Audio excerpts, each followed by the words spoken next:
শেষ ৰাত থকা মোৰ এজন ভাইটিক লৈ আমি ষ্টুডিঅ' অভিমুখে ৰাওনা হলো এটা গান গাওঁগে বুলি।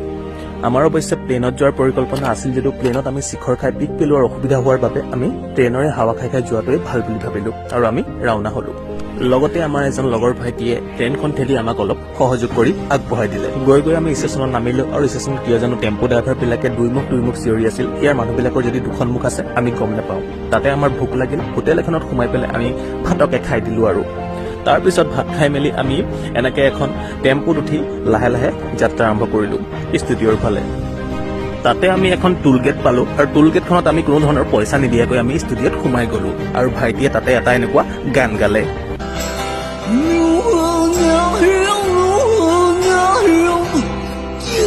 গান শুনি কিয় জানো আমাৰ মিউজিক ডাইৰেক্টৰে বহুত সময় ধৰি তলমূৰ কৰি বহি থাকিল আৰু খন্তেক সময়ৰ পিছতে নিজৰ গিটাৰখন উঠাই আমাৰ মূৰৰ ওপৰত মাৰি প্ৰহাৰ কৰিবলৈ ধৰাৰ আগতেই আমি ট্ৰেইনত উঠি ঘৰৰ ফালে পলাই দিলো।